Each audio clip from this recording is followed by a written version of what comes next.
motivated, some students are low motivated. So those individual differences affect learning outcomes. And this is also important, lack of sensory motor experiences. When you learn your first language, it is almost always accompanied by sensory motor experiences. For example, if you teach your kid, ambil gelas, you will point to a glass. So the kid registers not only the word glass, but also the thing, glass. But when we learn a foreign language, when we learn English, we mostly learn through definitions. So we use language to understand language. And not just that, so in learning our first language, we also perform the language, right? If your parents say, duduk, they even sometimes perform it themselves, duduk. And then the kid will learn how to duduk. Brush your teeth, gosok gigi, and then you show it, gosok gigi. And you perform it, and your kid performs it. So learning language goes together with your physical experience that make meanings. So these factors are quite common, and therefore they make second language acquisition differ from L1 acquisition in terms of outcomes. Yeah, next. So we all know, as we discussed earlier, so in learning a foreign language, the amount of input is so limited. It's usually drip feed, like drips of water instead of drinking the whole glass. Tends to be drip feed. And then 1 hour per day, 4 hours per week. And we, like I said earlier, we mostly use language. But in younger learners' classroom, it is more common to use images and gestures, right? In younger learner classrooms. However, what's the policy in Indonesia? When do we start teaching English? Has it already started? Soon. Not yet, right? It used to be, I think it used to be at the end of, yeah. Grade 7. Yeah. But in Indonesia, English is not obligatory for them. And then the policy now is to teach English when students are or sit in level 3 or year 3. And we use language to explain language, and sometimes we use the L2 to explain the L2, right? Simple present is used to talk about routines, habitual activities, habits, and then facts. So we use second language to learn second language. And some schools even force students to use the L2 all the time, saying that the more they need to get used to to English, and they need to break their habits in using their first language. It's so English only policy or foreign language only policy, like English only policy, was even already controversial when it was first proposed back in 1930s. So if there are people here, now, who agree with that policy, you should learn from history. It was already rejected back in the 1930s. Yeah. So you might want to consider, if you used to agree, now try to think of the benefits and the pros and cons of using the second language only. And then how do we learn vocabulary? We tend to broad memorize it. Have a list of vocabulary just to, But then we can never know what a word means until it is used in context. right? Like the word bank. Bank. Yeah, it can be refer bank. So without context, we can not fully understand meanings. But then we tend to use, we tend to learn vocab, grammar through simplified versions such as single definitions or rules and then exceptions. And then we tend to, students tend to study to the exams. What does it mean? We prepare our students to pass the national exam, right? And therefore, we give them exercises, reading exercises that will occur in the exam. And that kind of habit will continue until they go to uni. Every time there will be a test, they will ask if what I am learning now, will it occur, will it appear in the test or not? So students are more concerned with whether what they are learning now will be useful in the test, not will be useful outside the class, right? But then cognitive psychology shows that we tend to retrieve our, we tend to remember better if what we learn is contextual. So that means if we only if we only study to the exam, the knowledge that we gain is only useful when we take the exam.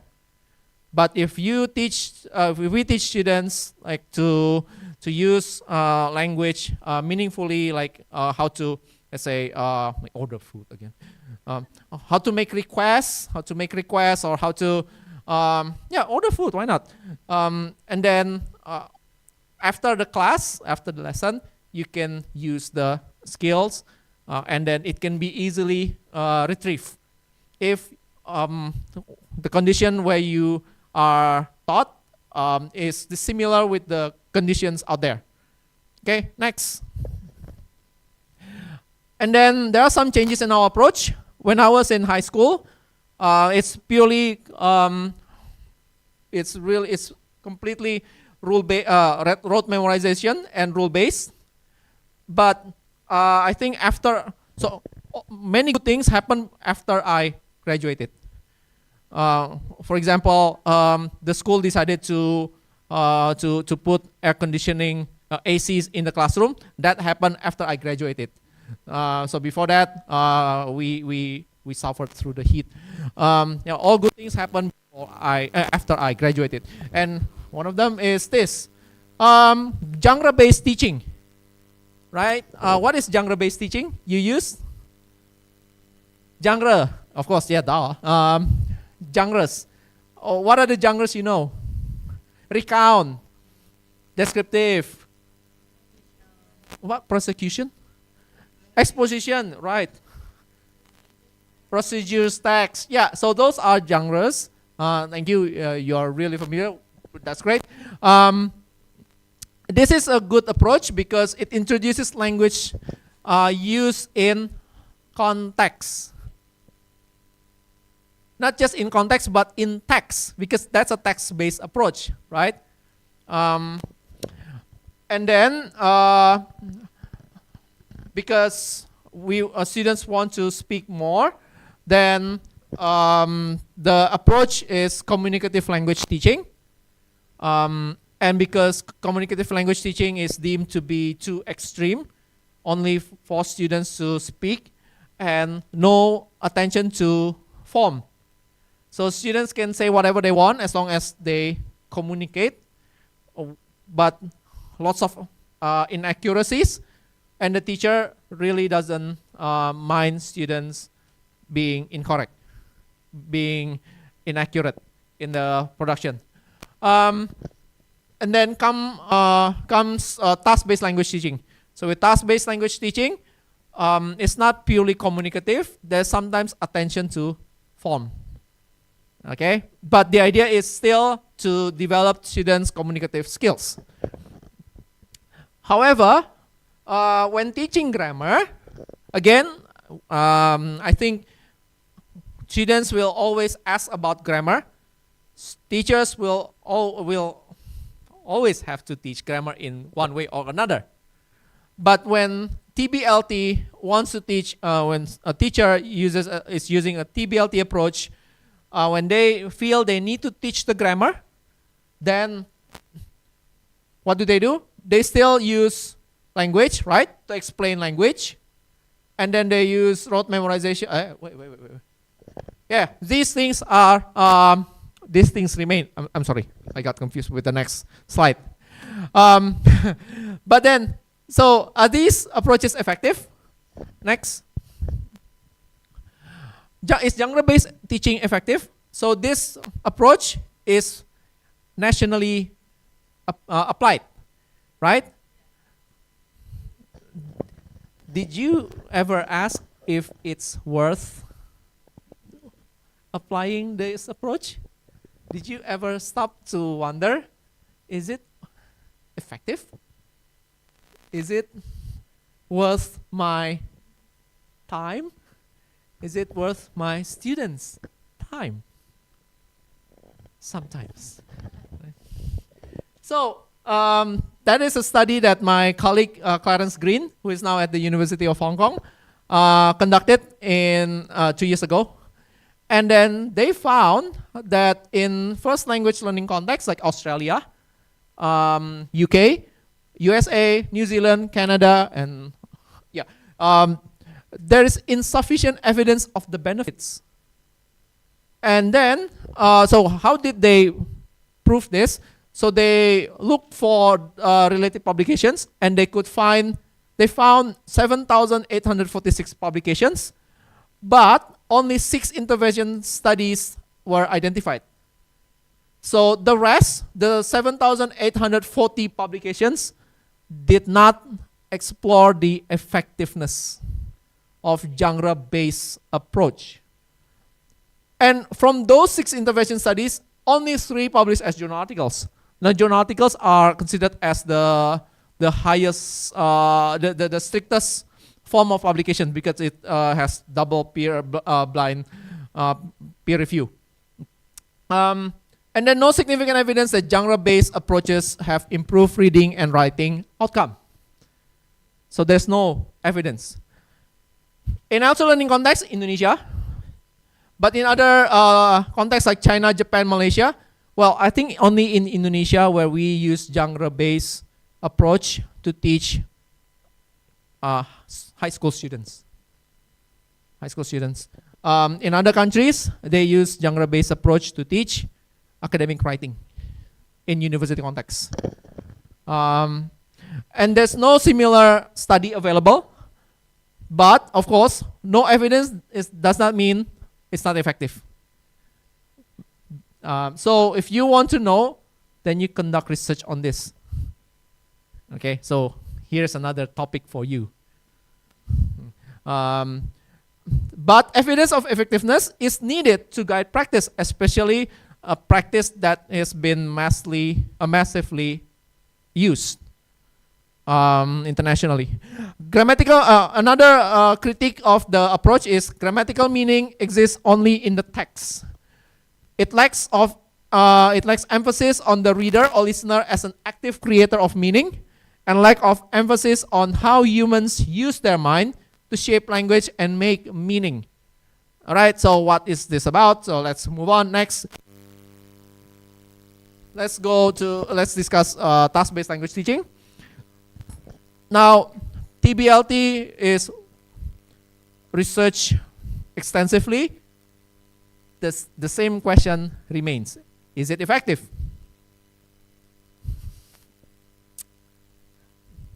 Now, TBLT is focused on developing learners' communicative ability, and they want to avoid PPP style. I'm sure you are familiar with PPP. What is that? Presentation? Nah, production. Third. Practice. Yes. Sorry. Presentation, practice, production. So they want to avoid that, right? So just use task. And the goal is to use the L2 to achieve the communicative goal. And therefore, the primary focus on meaning is on meaning, and attention to form is sometimes through corrective feedback. All right, and then, but then in reality, in practice, full TBLT approach, a full TBLT approach provides very little, if any, language input, right? Because the goal is communication. The goal is speaking. If you ask students to speak, then when do you provide them the language? When?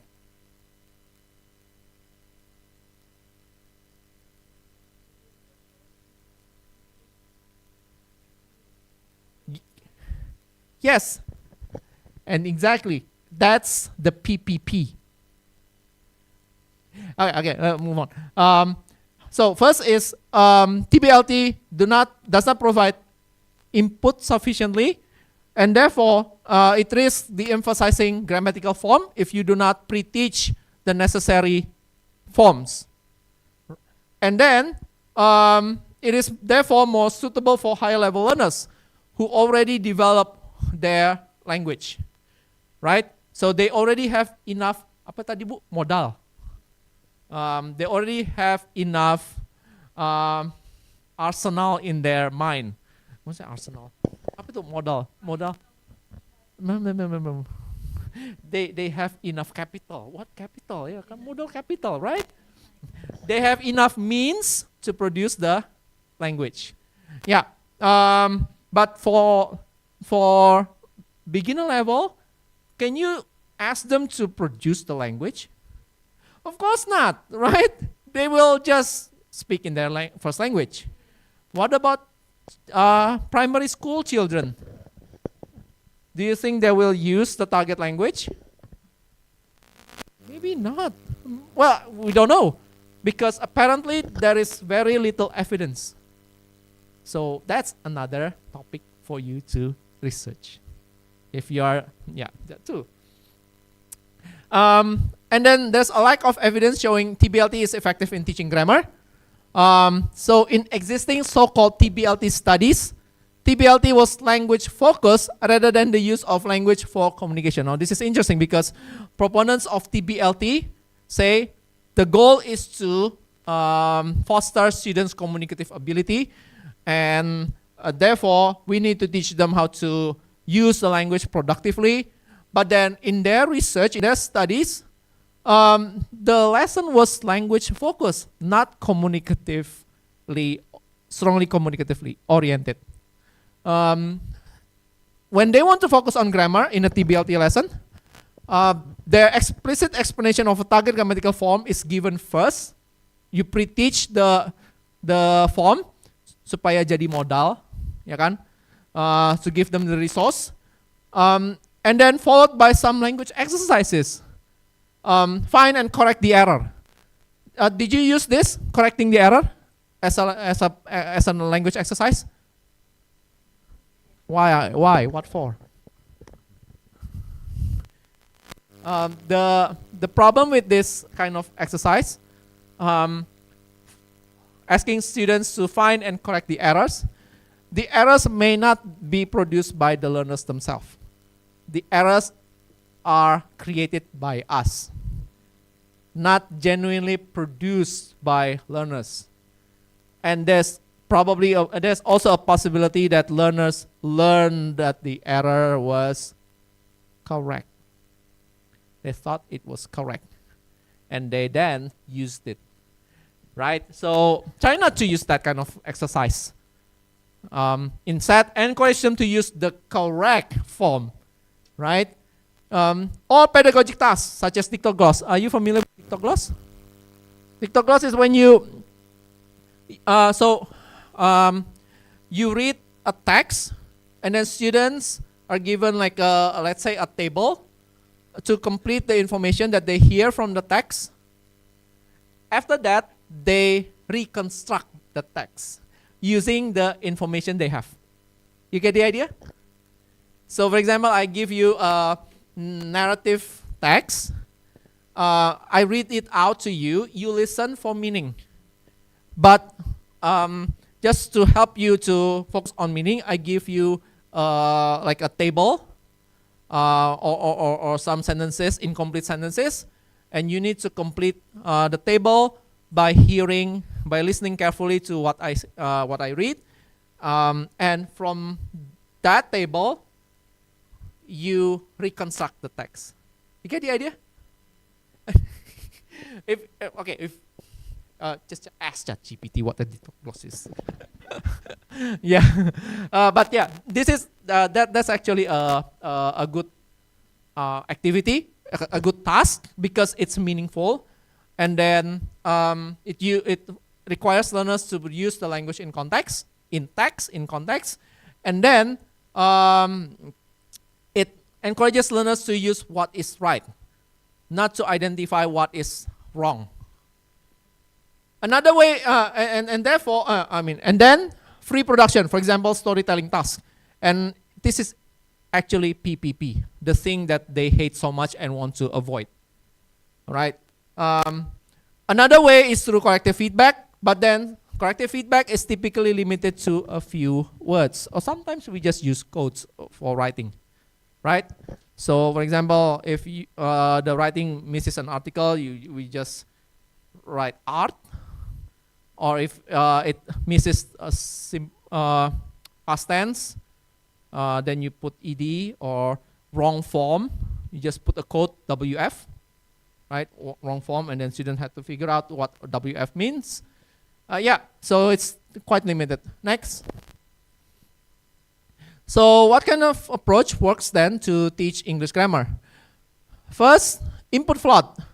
Remember, amount of input is limited in learning English as a foreign language, and therefore, if we want to teach grammar, we still need to provide lots of instances of the target grammatical form in context in this course, and therefore, in this case, like using a genre may be helpful, because if you use a narrative text to teach simple past, then you present the instances multiple times in text in context.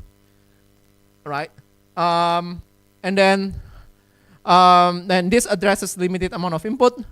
Why is this effective? Because input drive learning and acquisition. The more often a form is encountered, the more likely it is acquired. And then second language knowledge that derives from attention to form embedded in a meaningful discourse will be more easily retrieved in a similar discourse. That's the point that I tried to raise before. So if we just teach them to the exam, the knowledge won't be useful outside the exam. But if you teach them how to use the form in context, then it can be easily retrieved in a similar context. Next. Explanations that are multimodal, not fully reliant on language, but make use of non-linguistic resources such as images and so on, make abstract grammatical concepts graspable and learn, as well as connecting the concepts with the learner's L1, whether or not they are present. And this addresses lack of sensory motor experiences, and it makes use of cognitive maturity and world knowledge, right? So maybe one of the reasons why we couldn't develop our second language as well as we developed our first language is the lack of sensory motor experiences. It's not accompanied by images, it's not accompanied by graspable concepts. Okay, next. And then contextual tasks for practice that emphasize repeated use of what is grammatical and conventional to ensure smoother transfer of knowledge to free production. And this addresses the top-down learning and limited opportunities for language production. And from the skill acquisition theory, such tasks will help learners use their declarative knowledge. Declarative knowledge is when you know what to do, but not necessarily know how to do it. So, for example, can you drive a car? Can you drive a car? Okay, those who can. If you drive a manual car, you need to know first that you need to step on the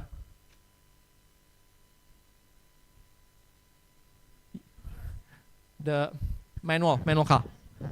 You need to step on the apa itu? Coupling begini. You need to step on the clutch. Yeah, those are pedals. Yeah, you need to step on the clutch, and then you shift the gear. Oh wait. Step on. It's been a long time. Yeah, injak pedal. Ya kan, injak pedal. You step on the clutch until to the bottom. You floor it, and then shift the gear. Pak Cipto bener nggak? Automatic. Saya juga dulu ngerti automatic. And then you shift the gear, and then to get it going, you slowly release your foot from the clutch, and then at the same time you step on the accelerator, and then you need to balance them, right? And then the car goes, right? But then just a bit too quick, the car dies, right? So at the first stage of learning, we need to keep retrieving that from memory, right? We so step it first, shift the gear, and then step on the accelerator, and then release it slowly as you as you press down the accelerator. So that's declarative knowledge. The declarative knowledge is to know what to do. And then it moves on to procedural knowledge. So procedural knowledge is not only knowing, but also doing it. So you really do it. You step on the clutch, you shift the gear, and you press on a step on the accelerator, but you still think. And after procedural knowledge is firmly established, we move on to automatization. So we move on to automatic knowledge, automaticity. So we no longer need to remember. We just do it automatically, and we do it right. And that's automatic knowledge. So the goal of learning anything is to move from declarative knowledge to procedural knowledge and to automatic knowledge, when you no longer need to remember. Okay, so contextual task for practice is really important for that, but due to time constraints, we only focus on introducing meanings through multimodal learning activities, which I assume to be new to you. So next, so this is where cognitive linguistics is. Do you think the underlined words or phrases in the following sentences are grammatically correct? Next. We'd like 4 coffees. Is coffees there grammatical? Is coffees grammatical?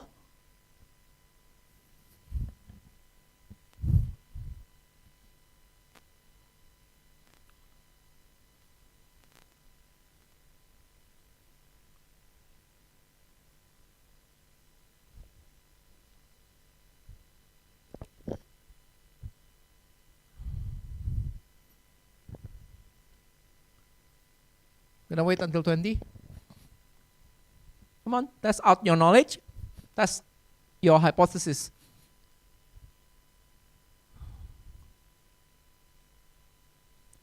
Okay, next. My kids are still in the school.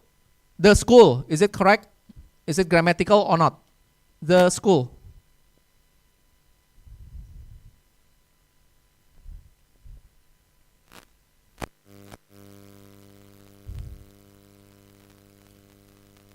So previous one, I'd like 4 coffees. Those who answer wrong, why do you think it's wrong? Coffee is uncountable. And you should say? What about this one? If you think it's incorrect, what should it be? At school. So the preposition and article are both wrong. Yes? Next. The apartment was unfurnished, so we had to buy our own furnitures. Furnitures, is furnitures correct? Is furnitures correct?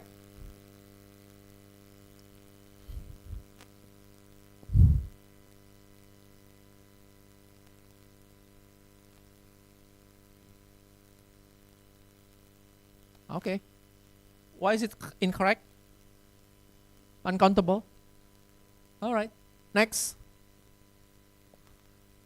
Sorry, what was your name again? Was. What was your name again? Should we use was or should we use is?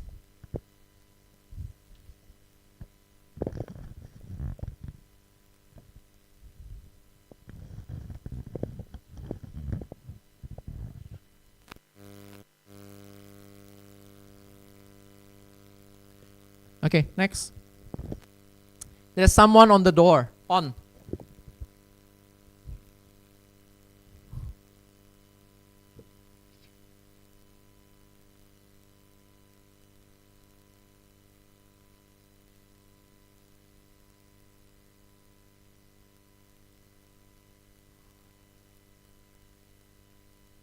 Okay, next. Oh, wait. Someone on the door. Why is those who say it on is incorrect? Why? Should be at? On? Okay, we'll talk about that later. So, what do we mean by meaning? Meaning is grounded in our sensory motor experiences. Again, okay. So there are concepts here that are based on our sensory motor experiences. There are several, but I only pick 4 here. First one is boundedness. You can see the foot in the circle. That illustrates boundaries. So we are surrounded by boundaries, right? We are in a room, and the walls are the boundaries, right? We even talk about abstract boundary, like please respect my boundaries. Right? You need to set your boundaries so that they won't hurt you or something. They won't abuse you. Mental spaces. So we are in a space, right? There are other spaces, and then we think of abstract things in terms of physical things. And if there are concrete spaces, there are also abstract spaces. There are also mental spaces. And then motion, like I keep moving around, I make movement. And there's also force dynamics. Force dynamics is when you are feeling a push or something. Language meaning is also perspectival. There's figure and ground, like this. Is it Wolverine or 2 Batmen looking like going to kiss each other? Granularity, like this. And then meaning is polysemous, metaphorical, and metonymical. There's also this concrete. Apple, tree, book are concrete, whereas love, peace, idea are abstract. And there's also prototypical and radial. Bachelor. If you've seen a bachelor.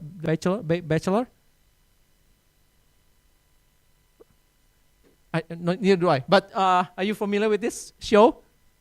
Single good-looking or attractive people trying to look for a match. But then, so that's what we know about bachelor, right? A bachelor is someone who is not married. Is the Pope a bachelor? Can you say the Pope is, the Pope, they're not married. They cannot marry. Is the Pope a bachelor? But the core idea of bachelor is still there. So this is a prototypical meaning of bachelor, and this is the radial meaning of bachelor. The core meaning is there. And then encyclopedic knowledge has to do with world knowledge. Okay, move. Next. So in our life, so let's focus on boundedness. And the grammatical forms here are countability, preposition, and tenses. In our life, we engage with entities all the time. Entities come in various forms such as things, events, and spaces. And if they are bounded, they are separate, discrete, and having a limit or outline or end. Okay, like this, outline. And if they are unbounded, then they are, if they are continuous, homogeneous, and lacking clear endpoints, they are unbounded. Next. Bounded things are called objects in linguistics, and unbounded things are called substances. So bounded things have clear outline or shape, and may have different parts or heterogeneous, and are non-divisible. Whereas unbounded things have no clear outline, they only have a single structure, and they are divisible. What does it mean? So a bicycle here has a clear outline. And if I ask you to draw a bicycle, no matter how bad your drawing is, you probably come up with the same outline. Right? So it has a clear outline. And then it has different parts. There's a wheel, there's a tire, and then there's a saddle, there's a basket, right? It consists of multiple parts. And then it is non-divisible, meaning if you take out the wheel, it loses its integrity and you cannot use it, right? It's no longer a bicycle. Well, it's a broken bicycle. But then water has no clear outline. It has one single, of course you can argue, water is, what's the chemical components? H2O, there are two, right? But then our eyes are not that strong. So we only see it as one substance. And therefore, it is divisible. So if you break it into multiple things here, it is still called water. And therefore, bounded things or objects are countable or uncountable. Countable. Unbounded things are uncountable. So if someone asks what is countable and uncountable, how do you know if an object is, if an entity is countable or not? You do not say a countable noun is a noun that can be counted. You are not answering the question. Yeah. So you can use the explanation, this explanation. I apologize. I know. Yeah, 10 more minutes. All right. In many world languages, the distinction is realized through number marking. Nouns representing bounded things take numerals. Nouns representing unbounded things cannot. But in Asian languages, this distinction is realized only through classifiers. Classifiers itu kayak sebuah, seorang. Nah, classifiers itu hanya untuk count nouns. You cannot say sebuah air, right? Segelas air is, segelas is not a classifier, it's a measure word. Glass is the measure. Next. So let's do this. Draw nouns. Draw the following things: button, hair, apple, rice, table, sugar, and car. Do you have a piece of paper with you? Yeah. Try to draw it. Just try to draw button first. Draw button. Draw button. Unfortunately, my WooClap does not allow participants to submit images, but you can share with me later. Draw button. Okay? So now share, compare it with your friend. Do you have the same picture? Or roughly similar picture? Is the shape round? Does it have two holes in the middle? Okay. All right. So is button countable or uncountable? Because it has a clear outline. Okay. Now draw hair. Hair. and compare it with a friend. Do you draw the same hair? Yeah, 3. Is it the same? Is your drawing the same? No. So it does not have a clear outline. And therefore it's, but then if it has a clear outline, such as a hair, single line, can you say a hair? I've got a hair in my soup. Yeah. Can you say that? Why can you say a hair? Because it's discrete and it has the same outline. Everyone comes up with the same drawing, right? But then rice, draw rice, draw rice. Compare it with your friend if you're done. How would you draw rice? If I ask you to draw rice, what would you draw? A little one, a rice then. Like, I'm eating rice. Okay, in the context of I'm eating rice. How would you draw rice? So the rice is on a plate or in a bowl. But then it's a bowl of rice. It's a plate of rice. Right? Of course you can say I'm eating rice. But then you come up with different drawings. Some use a bowl, some use a plate, some use what? A spoon. Right? So you cannot come up with the same drawing. If that's the case, is it countable or uncountable? Uncountable. And then apple. Can you draw? If you draw apple, do you think you will roughly have the same drawing? Yes. Then it is countable. So, is it easier to teach this way? To teach the concept of countable and uncountable? Yes. Rather than telling your students, countable nouns are nouns that can be counted. Yeah.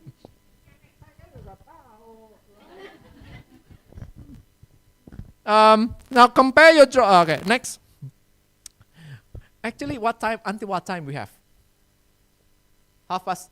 No, I mean, when is this over? 3. Do you want to ask questions or you just want to hear from me? Yeah. Okay. So yeah, move on. Next. So we did this. So next. So that's one activity that you can use to teach countable and uncountable nouns. So you ask students to draw. If they share the same pictures, then you can be sure, you can tell them these pictures, these things are countable. If they come up with, let's say, hair, someone draw a hair of a white, a hat, and then with hair, but someone else just draw like a few lines, then there's no agreement, then that's uncountable. The same with water. Water, if some draw a glass of water, some draw a drop of water, some draw a pool of water, there's no agreement, then that's uncountable. Now, let's move on to the next type of noun, hybrid. So not only cars that are hybrid, there are also nouns. Many unbounded things come in familiar bounded containers. And this is why FNB, what does it stand for? Food and beverage or beverages? Pakai es gak? Pakai, kalau enggak enak dingin ya. Ya, foodnya pakai es gak? No, kenapa? Karena drinks always come in containers, identifiable containers, like typical containers like a glass, a bottle, a cup. But food mostly comes on a plate, right? Especially in Western context. In Western context, it comes on a plate. And this allows them to be understood as bounded. Although some things, bounded things can be perceived as unbounded by lifting the boundaries, this is mostly done in the domain of food. So, water, can you say a water? You can. Yeah. This is why going to the country where the target language is spoken can be really helpful. So we will notice expressions like, can I have a coffee? Can I have a water? Can I have a water? 2 coffees, 2 waters. And if you, I once listened to this song from, I think, Linkin Park or something. Can I get a frapp? Can I get a frappuccino? A frappuccino. So yeah, so you can put a boundary to a substance and make it countable. So you refer to the substance. So you use the substance to refer to the container. You know what I'm saying? And that is metonymical. That is metonymy, not metromini. Okay. Metonymy is, for example, panaskan mobilnya. Do you heat the whole car or do you heat a certain part of the car? Which is the engine. But then it's too much effort to say panaskan mesin mobilnya.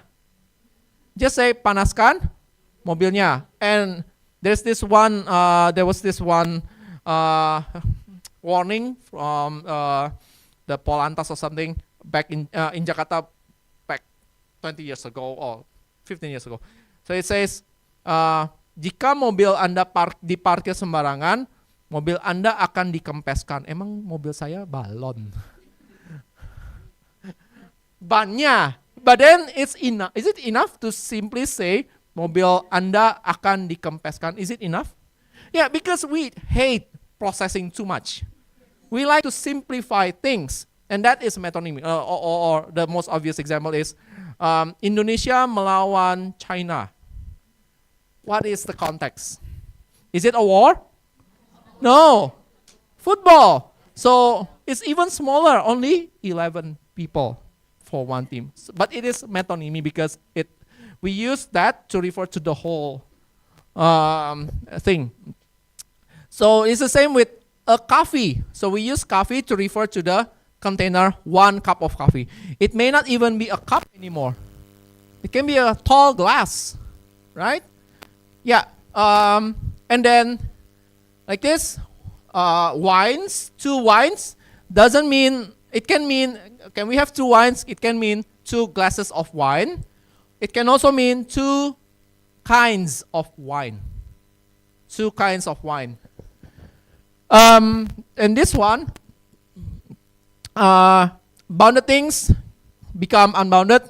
The most obvious example is, do you say, I ate a chicken or I ate chicken? I ate a chicken or I ate chicken? Pakai a gak? Pakai e gak? Enggak. Why? Because you live off the boundaries. You destroy the outline. If you use a, it has a clear outline. And what does it mean then if you say, I ate a chicken? A whole chicken, yeah, including the... I know some people like eating that, right? Yeah, but if you say, I ate chicken, you destroy the boundaries, you destroy the outline. And therefore, if you ask your students to draw chicken from the sentence, I had chicken, what do you expect them to draw? A tie. Some students probably draw a tie. Some draw drumstick, some draw wings, some draw the breast, some draw the feet. No agreed outline.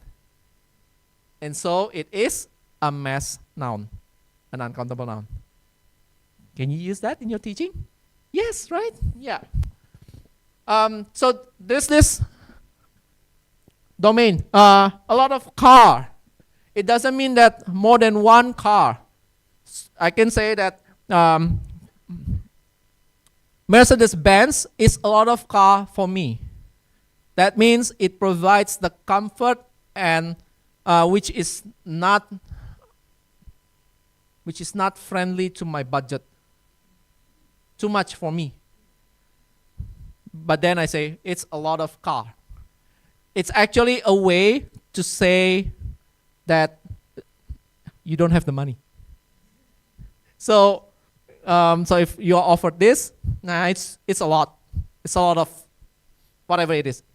It's a lot of phone for me, which actually means you don't have the money to buy it. It's too expensive. But what makes it expensive is the features. It has lots of features that you don't really need. And therefore, you don't want to spend money on it. Next. Some hybrid nouns are superordinate nouns. Superordinate nouns, so we group different bounded objects under a single noun. It can be countable animals or uncountable furniture. Yeah, so furniture is without S. How to distinguish? If the bounded objects are typically arranged together and complement each other, then the superordinate noun is uncountable. If not, the noun is uncountable. What does it mean? So, if I ask you to draw animals, what would you draw? It's difficult, of course. Let's just say, if I ask you to name animals, a cat is probably the most prototypical animal. Lion. So, too many, right? And do you think cats and dogs always in the same space? Cats and spiders, cats and giraffes, cats and lions, do you think they're in the same space? Always? No. But then when you draw furniture, when I ask you to name furniture items, what would they be? Desk, chair. And they're pretty much limited, right? With animals, you can name thousands of animals. But with furniture, you can probably name 4. A table, a chair, a wardrobe, or a bookshelf. And then another thing is the function. Oh, okay. So first, the number of items is limited. And second, they are typically arranged together. It's weird to have just tables. You need chairs as well, right? And then in a study room, you need bookshelves as well, right? So they are typically arranged together, and then they have the same purpose. What is the purpose of furniture? Come on, it's easy. What is the purpose of furniture? Exactly, to put things. Even chairs. Chairs is to put what? You. Yeah? So they have the same purpose. Whereas, let's say, toys. So toys serve, do toys serve a single purpose? Do you think they serve a single purpose? For entertainment? Toys. Yeah? Oh, have you ever met a guy who collects toys? Do you think the guy plays with the toys? They just collect them. Yeah. So toys do not serve the same purpose. And some toys are even for learning purposes, right? Yeah, so, and then when you name toys, are they always arranged together with each other? No. So that's another way to teach countable and uncountable nouns. You still remember? First, if they are limited. Second, if they are typically arranged together. Third, if they have the same function, purpose. Next. I think I gave this earlier. I had chicken, so you chose. So next. So just choose. Come on. Chicken. I had chicken. Which one? Which picture is it?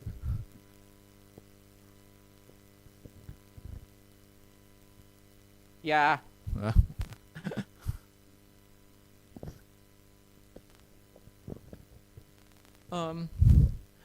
Sorry, operator. Can you click on this? This one. Yeah, so that's the correct answer. I think also that's how. Okay, this is the first time for me to use Google Clap. Next.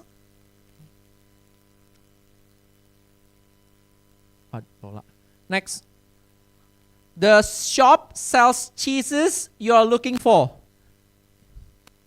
Look, the same cheese, different types of cheese. Which one? Cheeses you are looking for.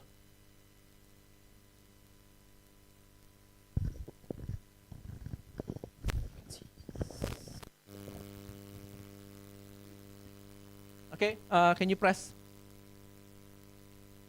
This is it. Okay. Next. Just press next. Yeah, press next. Okay. They are in school. This picture or this picture?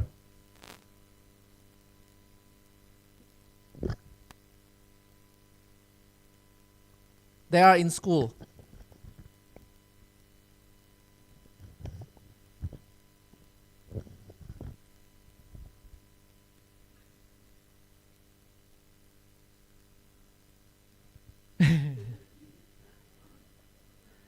Yeah, because we have discussed this. Okay, correct answer, please. Okay. Why in school? Why this picture? Why this picture? This has to do with the preposition in and also with the noun school. So, school is countable or uncountable. This is why telling students countable nouns or nouns that can be counted cannot work. What about school? Can you count school? Can you count school? Can you? You can. But then, do you agree that in school is grammatical? She's in school. She's at school. School. Not a school, not the school. Why? Because we focus on the activity. The boundaries, the walls are irrelevant. The walls are irrelevant. So when you say they are in school, they are doing the only activity, no, the most prevalent activity done in school, or the purpose of a school, which is studying and learning. So in school, it's that. But then why in? Okay, we'll talk about that later. Next. So the same goes with others, like purpose of a mosque is to pray. So if someone is praying inside the mosque, you say he or she is in. Do you use a? In mosque. If you want to focus on the activity. Yeah, in mosque. Next. All right, so now we move on to bounded events. So previously bounded objects, now bounded things, now bounded events. Because entities can be things, events, and time. So events with clear endpoints can mean the events are purposeful, like this. Endpoint. So is there an endpoint here? It's until here. So it's probably keep going. Right? So this is just a frame. Is this the endpoint? Or is this the endpoint? The A or B? Which one is the endpoint? A or B? B. B is the endpoint. Okay? Events without endpoints can mean that the events have no clear purpose because no endpoints, no end, or are not completed yet. Not completed. It's not here yet. And therefore, it often serves as a background of a story. Similarly, events like fires, can you count fire? No, but to refer to an event, in the event of fire, then a fire, right? Because it's bounded in time and space. A fire is only located in a certain space. Next. Yeah, so next. I live in Jakarta. Which one? Number 1, 2, or 3? So this one, event, this is S stands for speech time when you say it. When you say it. Is it number 1, number 2, or number 3? I live in Jakarta.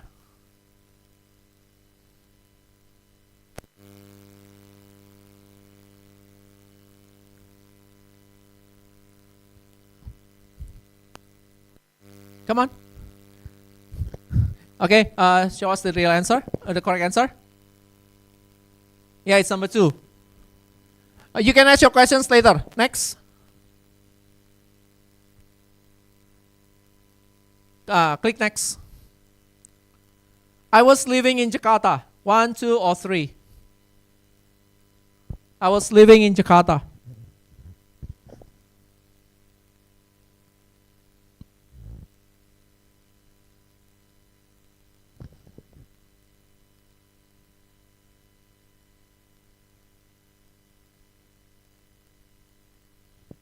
Yeah, show us the answer. So you can put this to here. Okay, next. Just next. Yep, I am living in Jakarta.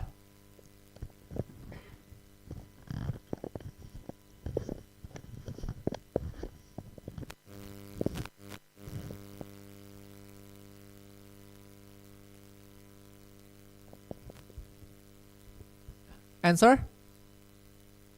This one. I'm living in Jakarta. This one is I'm living in Jakarta. Okay, if you have questions, keep it for later. Next. I talked to the manager.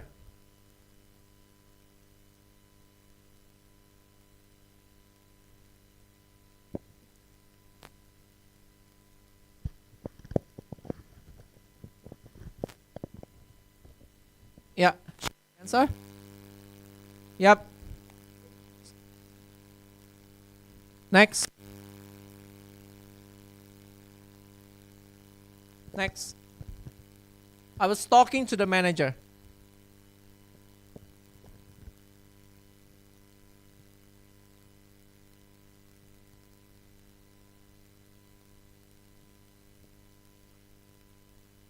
Yeah, answer. This one. Next. What did you do in my hometown?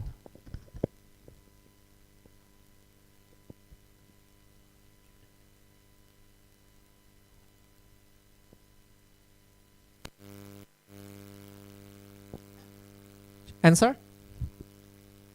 Yeah. Next. What were you doing in my hometown?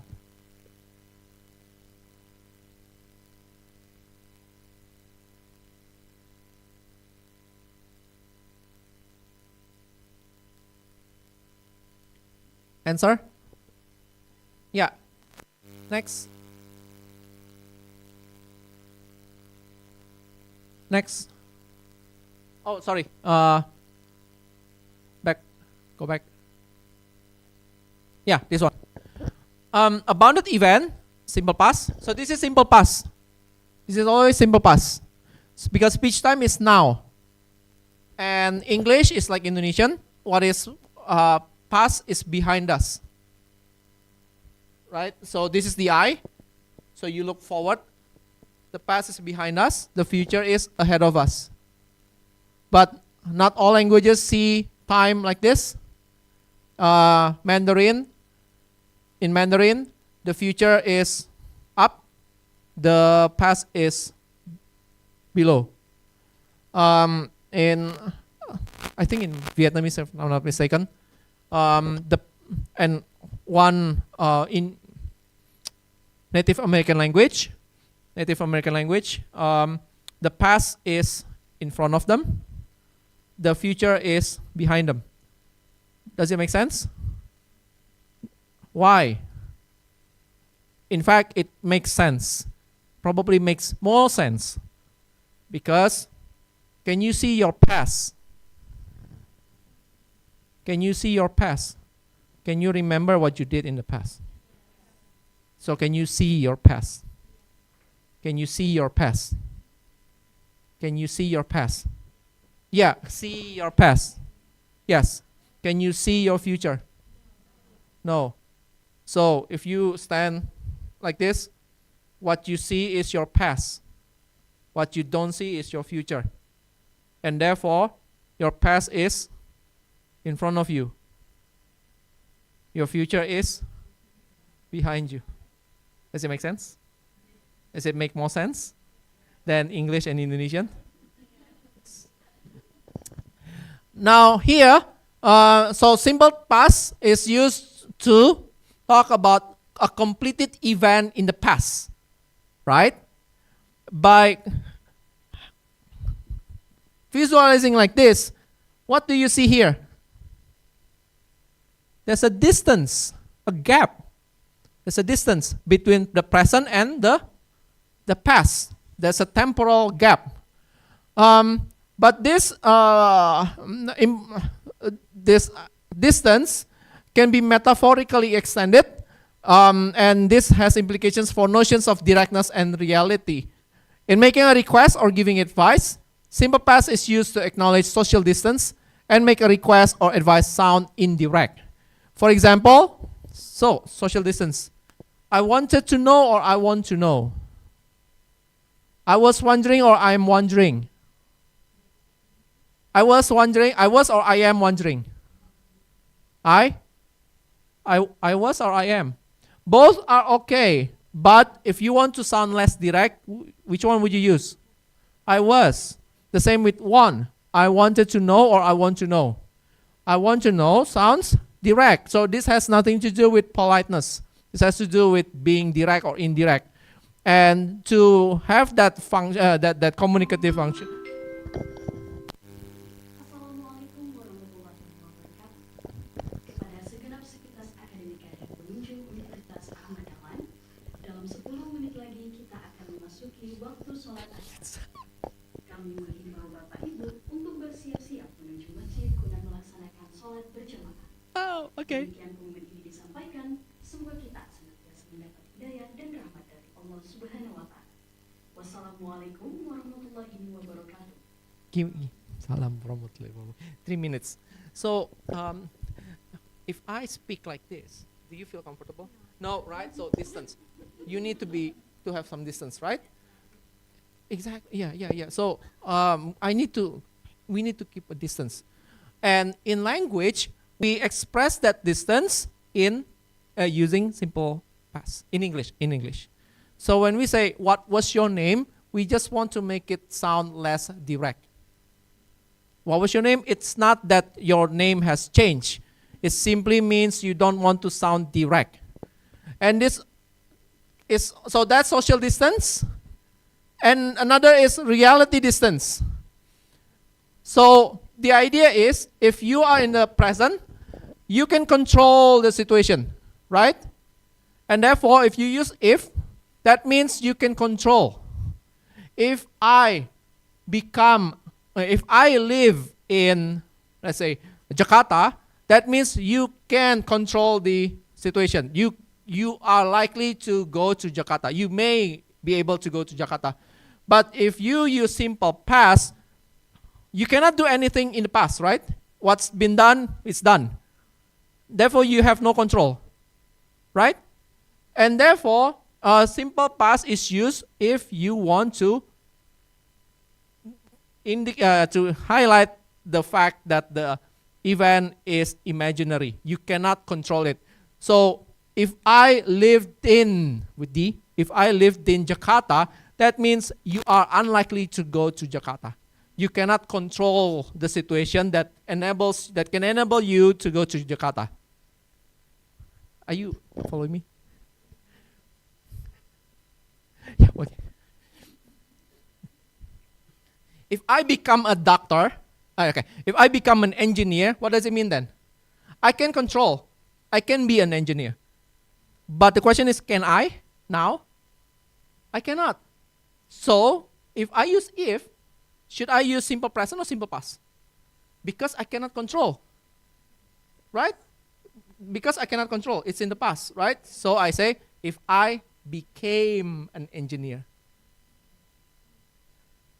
All right? It has nothing to do with the event being or happening in the past. It has to do with whether you can control the situation or not.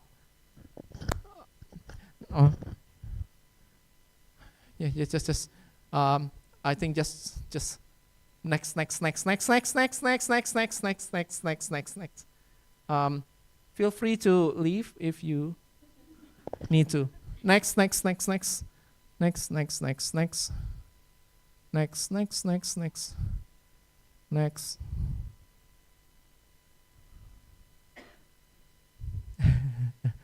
Yeah, bounded space. Time is space. I'm just gonna make it quick then.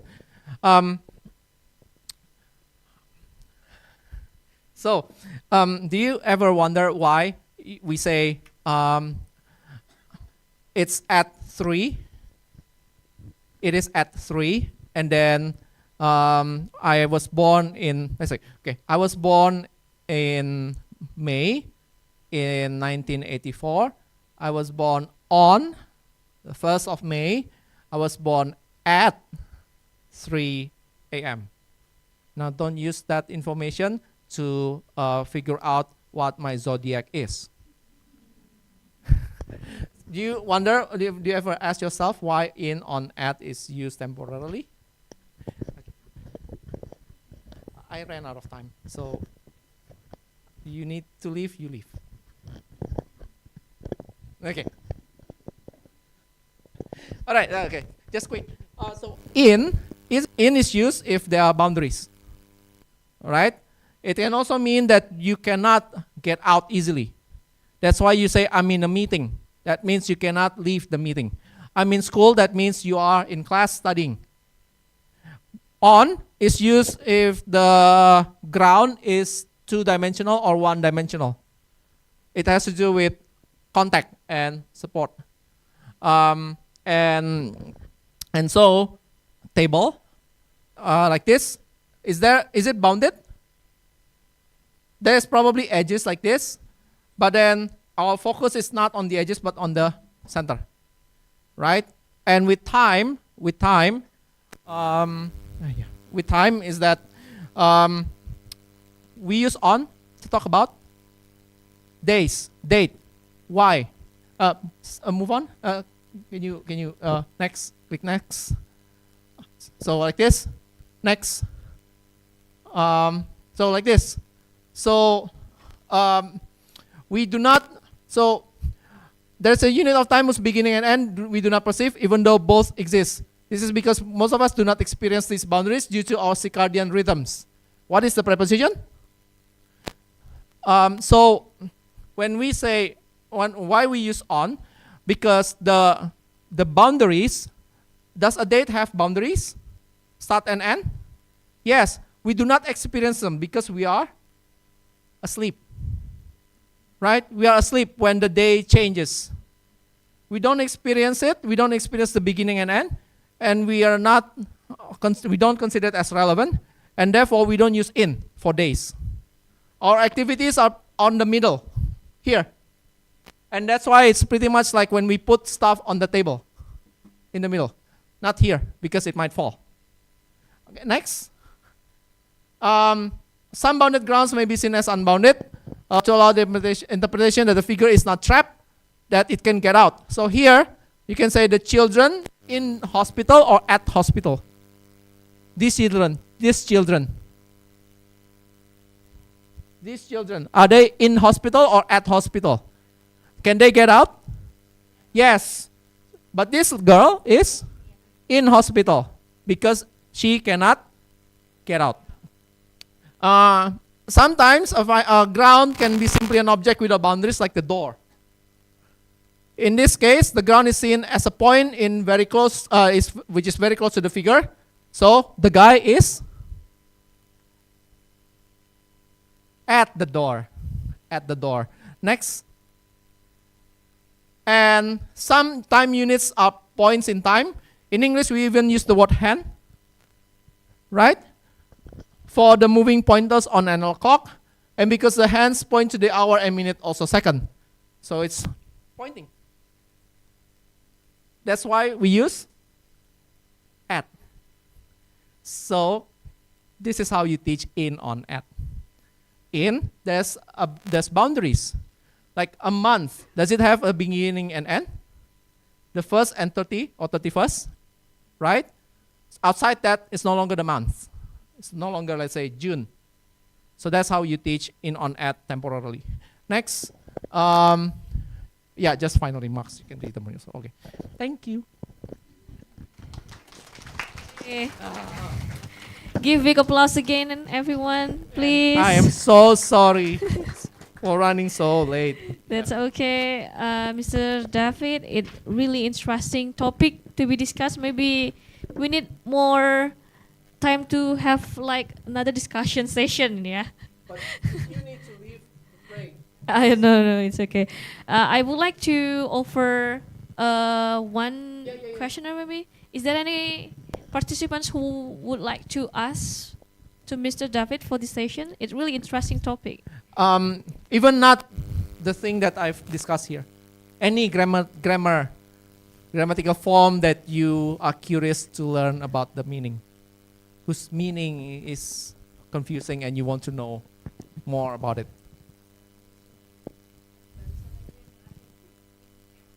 Kenapa tuh? Point. On, just like this. On.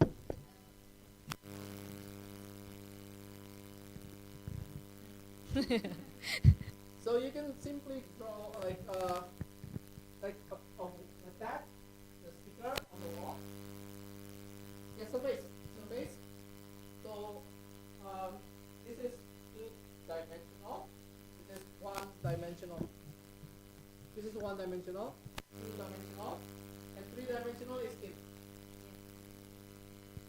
This also I explained.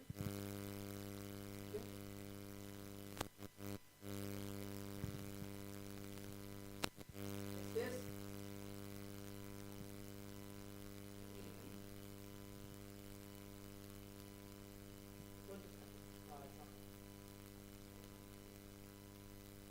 Does it make a three-dimensional space or not?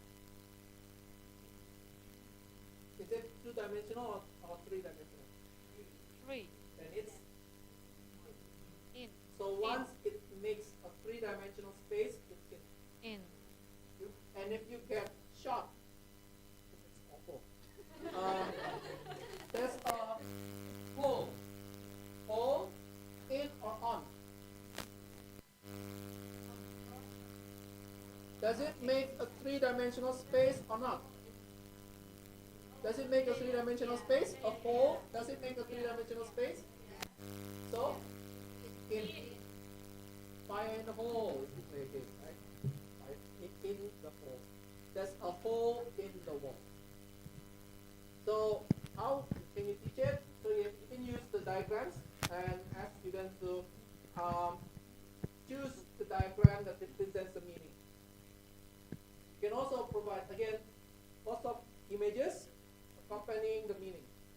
For example, you can say in the wall, then you show a picture of a hole, and then what else? He's in red suit, so enclosed by suit. Any other? Any other question? Yeah, I have one. Uh huh.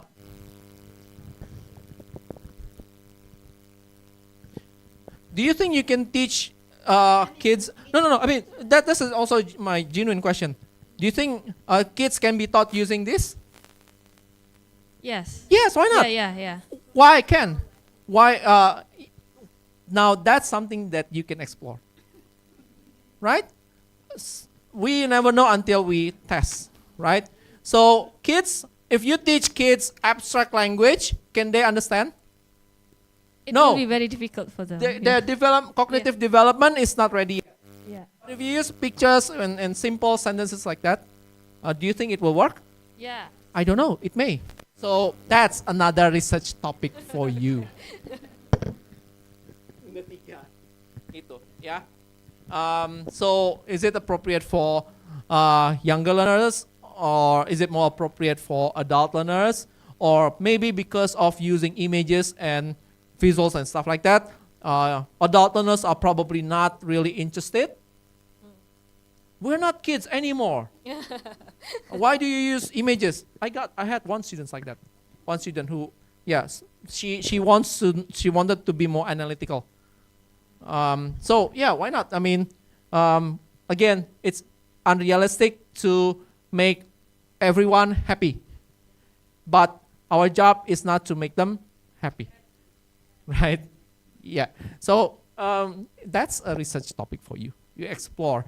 You want to know their experiences, the effectiveness, and then their perceptions. That's all. Unless there's another question. Okay, thank you, Mr. David. Give a big applause, everyone. Thank you, Bu Asri, Bu Desi, for the questions. So, on behalf of all participants, I would like to express our sincere gratitude to Mr. David Wijaya, PhD, for sharing his knowledge and engaging materials, which is applicable for our teaching learning process at school. Yeah. For the next sessions, we would like to have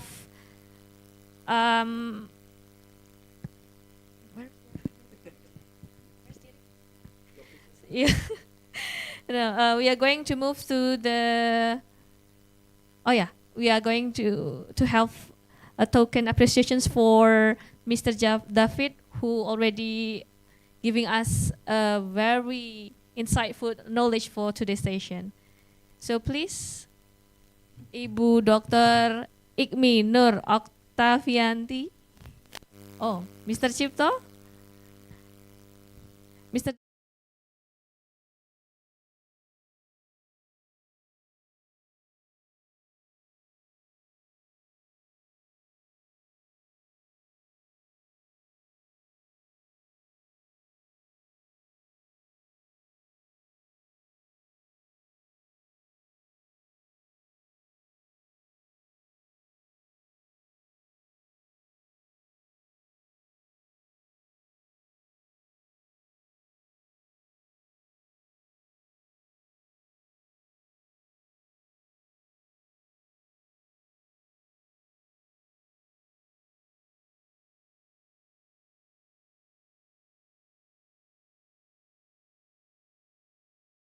May we invite the representatives to come forward, Ibu Dr. Ikmi, Bapak Cipto, and Mr. David.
Thank you very much.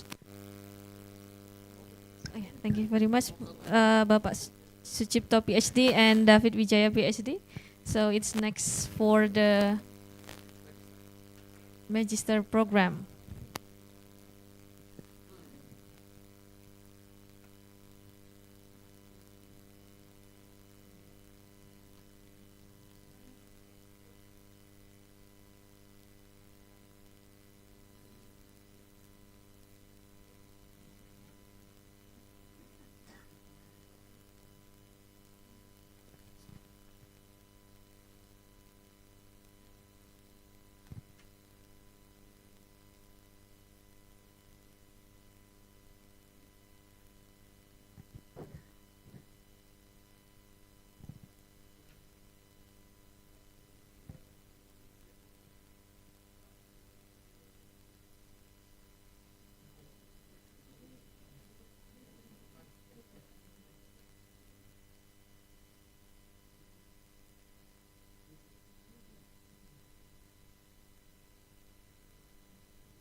Well, everyone, ladies and gentlemen, we have come to the end of today's workshop.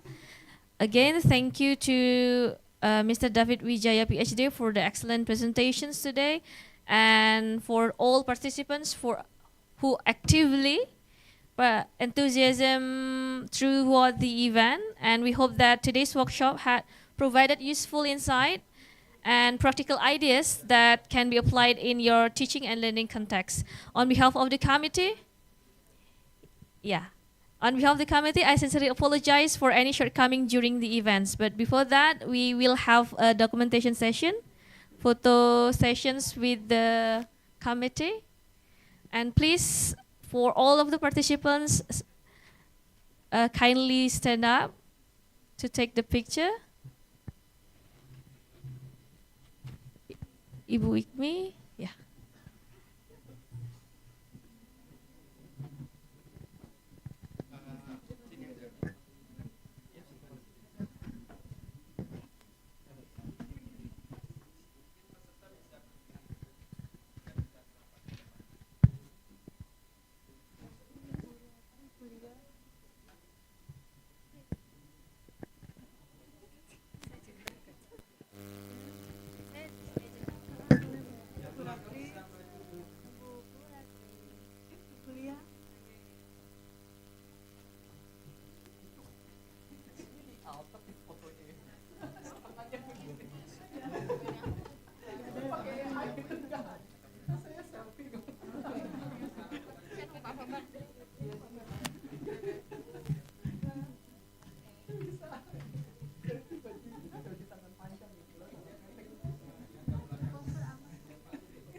Ya, baik, untuk peserta sebelum pulang monggo untuk scan barcode untuk mendapatkan sertifikat.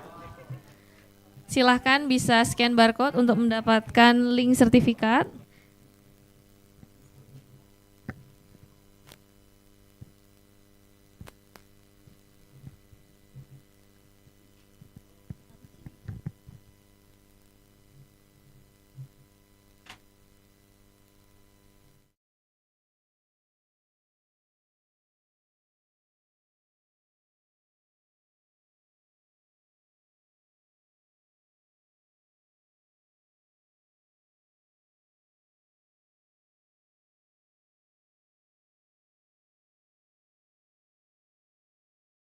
And reciting hamdalah together. Alhamdulillahirabbil alamin. See you in the future academic events. Thank you and have a wonderful afternoon. Wassalamualaikum warahmatullahi wabarakatuh.